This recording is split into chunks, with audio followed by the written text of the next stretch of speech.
আমরা এই প্রবাস জীবনটাকে একটা মানে দুনিয়ার একটা জেল মনে করছি। আসসালামু আলাইকুম ভাই, কেমন আছেন? ওয়ালাইকুম সালাম। ঈদ মোবারক। ঈদ মোবারক।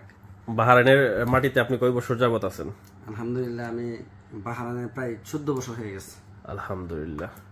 আর খুব সুনামের সঙ্গে আলহামদুলিল্লাহ আমি প্রবাস জীবনটা খুব সুন্দরভাবে কাটাচ্ছি আলহামদুলিল্লাহ। আচ্ছা, বাড়িতে কথা বলছেন? আজকে তো ঈদের দিন বাংলাদেশ। আলহামদুলিল্লাহ, সকলের সঙ্গে কথা হয়েছে, সকলেই ভালো আছে। আপনার বাড়ির সবাই কেমন আছে? আলহামদুলিল্লাহ, আলহামদুলিল্লাহ সবাই ভালো আছে। আচ্ছা, আপনার কাছে একটা বিষয় জানতে চাই, সেটা হলো এই 14 বছর প্রবাস জীবনে এই দেশ ছেড়ে যে প্রবাসে আসছেন বা এত বছর যাবত থাকতেছেন, খারাপ লাগে না? খারাপের চিন্তা করলে কি আর প্রবাসে 14 বছর থাকা কোনোভাবে সম্ভব?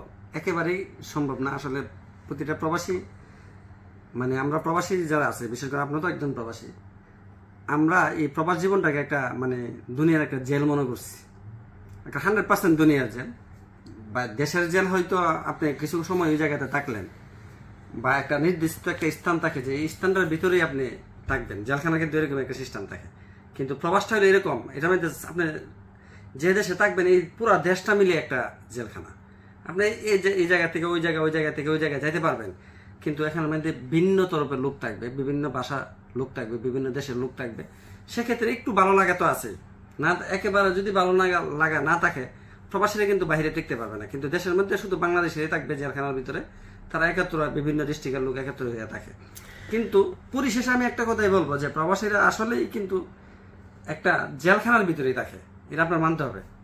আচ্ছা, আরেকটা কোশ্চেন যেটা বর্তমানে বাংলাদেশে ট্রেন্ডিং অবস্থায় আছে, মানে অনেকেই ইন্টারভিউ নিতেছে যে কার কত টাকা বাজেট, কে কত টাকা শপিং করলো, এটার বিষয়ে আপনি কি বলতেছেন? আপনাদের প্রবাসী এইবার ঈদে আপনি কত টাকা শপিং করলেন বা কি করলেন, নিজের জন্য কি কিনলেন? আপনি বিশ্বাস করেন, আপনার এই কথাটা শোনার পর আমার গায়ের পশমগুলো দাঁড়িয়ে গেছে। এটা আমার নিজেরও হই।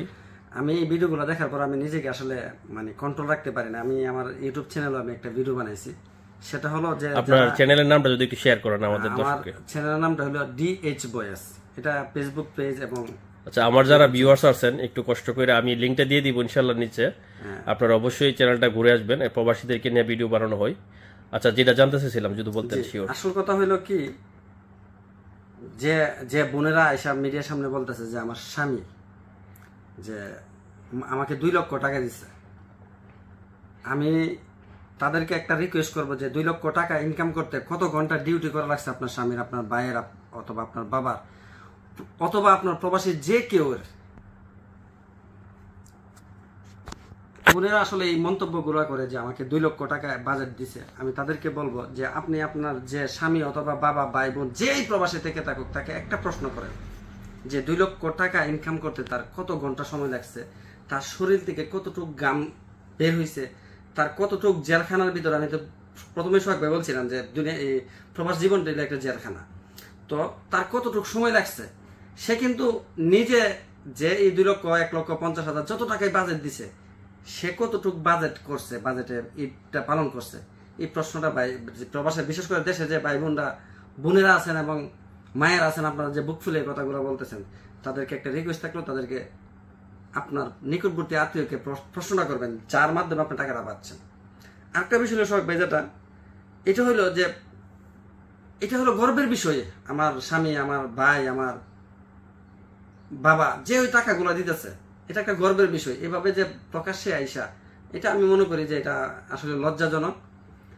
আর যে প্রবাসী বাইরে এইভাবে টাকাগুলো দিতেছে, আসলে তাদেরকে মানে আমি প্রবাসীদের উদ্দেশ্যে একটা কথা বলি, আপনার ফ্যামিলিকে যে এত টাকাগুলো বাজেট দিচ্ছেন, এবং যারা দেশ থেকে আমার ভিডিওটা দেখছেন, তাদেরকে একটু প্রশ্ন করেন যে তাদের ঈদের বাজেটটা কত হয়েছে। সত্য কথা বলতে প্রবাসীদের কোনো বাজেট থাকে না। আচ্ছা সোহাগ ভাই, আপনি তো মানে আমাকে ইন্টারভিউটা নিতেছেন, আমি আসলে প্রস্তুত নাই ইন্টারভিউর জন্য, তারপরে বলি আপনার ঈদের মধ্যে আপনার বাজেটটা কত গেছে? 0 শুধু এই ঈদ না, গত 14 বছর যাবত আমিও প্রবাসী। 14 বছরটা বাদ দেন, মানে আমরা প্রবাসীরা মনে করি যে দেশের সবাইকে যদি আমরা টাকা দিতে পারি বা দেশের সবাই যদি শপিং করতে পারে, তাদের শপিং মানে আমাদের শপিং। আচ্ছা, এই ঈদে আপনার কিছু 0 হয়ে গেছেন না? 0 আপনি আমাকে প্রশ্ন করেন, আপনি কত টাকা? প্রথমে বললাম শুধু আপনি না, আমি মনে করি যে যত প্রবাসী আছে 99 প্রবাসীর সেম অবস্থা। তাহলে কি আপনার ফ্যামিলি থেকে 0 ছিল? না, আমার ফ্যামিলি তো অবশ্যই বড় ধরনের বাজেট নিছে, সবার কাপড়, নতুন নতুন কাপড় পাইছে। কিন্তু আমরা যারা প্রবাসী আছে, আমরাই শুধু দেখ স্বীকার করি। প্রবাসীদের উদ্দেশ্যে আমি লাস্ট কথা, ভিডিও বড় হয়ে যাচ্ছে, আমি প্রবাসী যারা আছেন, প্রবাসের যত ভাইয়ারা আছেন, সবাইকে আমি আমার অন্তর থেকে ভালোবাসি। কারণটা একটাই, কারণ আমি যেহেতু এই জেলখানার ভিতরে আছি, আমি যেহেতু একটা সার্কেলের ভিতরে আছি, আপনারা আমার মতন এই প্রবাসী সার্কেলে আছেন, এখানে জেলখানার ভিতরে আছেন, যতই বালায় থাকেন না কেন, আমরা দিন শেষে কিন্তু আমরা একটাই আমাদের উপাধি, এটা হলো প্রবাসী। তো আমাদের কষ্টের কথাগুলো দুনিয়ার কেউ না জানুক, যারা প্রবাসী আছে তারা অবশ্যই জানে। তাদেরকে বলবো ভাই এত আবেগী হয়েন না, আসলে আবেগ বালা, অতি আবেগ বালা না। সবাই আসলে তো জানেন, বাস্তব অতি আবেগ কিন্তু বালা না। আসলে আমরা ফ্যামিলিকে অনেক ভালোবাসি, যার কারণে ফ্যামিলি কিছু বললে আমরা যেভাবে হোক ম্যানেজ করে টাকাগুলো পাঠাই। আসলে প্রবাসীদেরকে কথা বললে শখ ভাই সারা রাত আপনি আমাকে ভিডিও করতে পারবেন, আমিও কথা বলতে পারবো, শেষ হবে না। এটা মানে লাস্ট কথা একটাই, যে আবেগ ভালো, অতি আবেগ ভালো না। আর এই অতি আবেগের কারণে দিন শেষে কিন্তু প্রবাসীর প্রতারিত। আপনি সোশ্যাল মিডিয়ার ফেসবুকের ভিতরে ঢুকবেন, দেখবেন যে প্রবাসীর মা প্রবাসীর সন্তানরে সে লাঞ্ছিত করছে। এটা আমার বড় ইতিহাস আমার কাছে আছে। বাবা সন্তানকে লাঞ্ছিত করছে, সন্তান প্রতিনিয়ত আমরা হইতেছি বা সবাই হইতেছে, ভাইয়ের সাথে লাঞ্ছিত করছে, বোন ভাইয়ের সাথে লাঞ্ছিত করছে। এবং প্রবাসীরা আপনি যদি দিন শেষে দেখেন, প্রতিটা প্রবাসীরই কিন্তু তারা নির্যাতিত।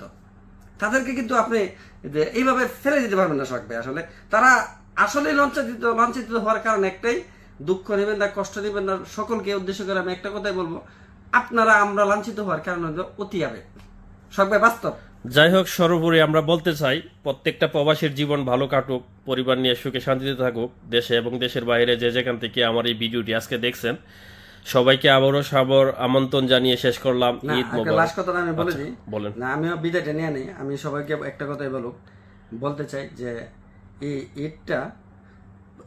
ঈদটা বয়ে আসুক সারা জীবন অনাবিল সুখ প্রতিটা প্রবাসীর। আমি প্রবাসীদের জন্য অন্তর থেকে দোয়া করি, আপনারা আমাদের জন্য অন্তর থেকে করবেন।